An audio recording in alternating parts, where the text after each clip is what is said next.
The scariest horror movies were never meant to be entertainment. They were warnings. Because before Hollywood created monsters, one already existed. Welcome to EerieDoseYT. Ed Gein lived in Plainfield, Wisconsin. It was a quiet town where nothing ever seemed to happen. Gein was socially awkward and painfully isolated. He lived alone on a decaying farmhouse. His life was controlled by a deeply religious and abusive mother. When his mother died in 1945, Ed Gein mentally froze in time.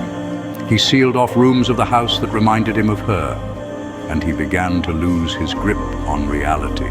Ed Gein was born in 1906 in La Crosse, Wisconsin, to George and Augusta Gein. His father was an alcoholic and his mother was a religious fanatic. Ed and his older brother, Henry, grew up in a household where emotional and physical abuse was the norm. Their mother, Augusta, was a domineering figure who preached about the innate immorality of the world, the evil of drinking, and the belief that all women, herself excluded, were naturally prostitutes and instruments of the devil. She reserved time every afternoon to read to them from the Bible, usually selecting graphic verses from the Old Testament, dealing with death, murder, and divine retribution. In 1944, Ed's brother Henry died in a mysterious brush fire near their home.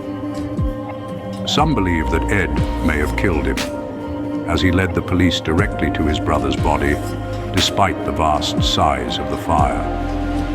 Officially, Henry's death was attributed to heart failure, as he had been in poor health for several years. But for Ed, this meant the loss of his only friend and confidant. His mother's death, following a series of strokes a year later, was the final blow that pushed him over the edge. These early experiences shaped the monster that Ed Gein would become. His unhealthy relationship with his mother and the isolation that came with it played a significant role in molding a man who was later found guilty of heinous crimes. The dark and traumatic events of his childhood would become a preface to the real horror that was to come. At night, Ed Gein visited local cemeteries, not to mourn, but to dig. He targeted freshly buried graves. He stole bodies and brought them back to his farmhouse. There, he skinned them. He dismembered them. He preserved their remains like trophies. Ed Gein made bowls from skulls. He upholstered furniture with human skin. He created masks from human faces and he wore them. He called these objects his companions. To him, they were not decorations, they were comfort. Most of Gein's victims were already dead. But he did kill. In 1954, Mary Hogan disappeared. Her remains were never fully recovered. In 1957, Bernice Worden vanished. Her disappearance led police straight to Gein. Bernice Worden's disappearance sent shockwaves through the small town of Plainfield, Wisconsin. Known to everyone, her sudden vanishing triggered a wave of fear and suspicion. The last place she was seen was her own hardware store, where Ed Gein was a known customer. Witnesses recounted seeing Gein in the store the day she disappeared, purchasing antifreeze. The receipt was the last transaction Worden made. The local police, led by Sheriff Archley, began their investigation. Gein, a somewhat eccentric local, quickly became a person of interest, primarily due to his peculiar behavior and his close proximity to the missing person. The police obtained a search warrant for Gein's farmhouse, hoping to find some clues to Worden's whereabouts. Little did they know, they were about to uncover a horrifying secret.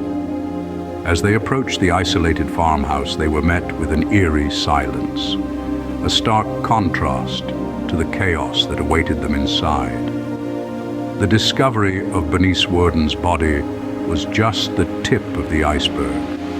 The horror that awaited the police was beyond their wildest nightmares, a chilling scene that would later inspire some of Hollywood's most iconic horror films. Police entered Ed Gein's farmhouse. Inside, they found Bernice Worden's body. It was hanging upside down like a butchered animal. They found human heads, organs preserved in jars, skin stretched and cured. Investigators called it the most disturbing scene of their careers. Hollywood didn't imagine this horror, they adapted it. The Texas Chain Saw Massacre borrowed Gein's skin masks and furniture. Psycho drew from his obsession with his mother. The silence of the lambs echoed his desire to wear human skin. The most famous monsters in cinema were born from one real man. Voiceover. Ed Gein was arrested and charged with first-degree murder. But his trial would not be a straightforward one. Due to his mental state, he was declared unfit for trial and committed to Central State Hospital for the criminally insane. It wasn't until 1968, more than a decade later, that he was finally tried and found guilty for his crimes. However, due to his insanity plea, he was committed instead of being sent to prison. The public reaction to Gein's crimes was one of sheer horror and disbelief. The quiet, unassuming man they thought they knew was a monster hiding in plain sight. His house, a grisly museum of his heinous acts, was set to be auctioned off, but was mysteriously burned down before that could happen. Life in mental institutions was where Ed Gein spent his remaining years. He was described as a model patient, rarely causing trouble and keeping to himself. He passed away in 1984, but his legacy of horror lives on, not just in the memories of those who knew him, but in the annals of true crime and the silver screen. Next, we'll delve into the legacy of Ed Gein. His story didn't end with his death. In fact, it's more alive than ever. Ed Gein was declared legally insane. He never stood trial. He spent the rest of his life locked inside mental institutions. Ed Gein proved the most terrifying monsters aren't supernatural. They are real. And they live among us. Real horror, real stories.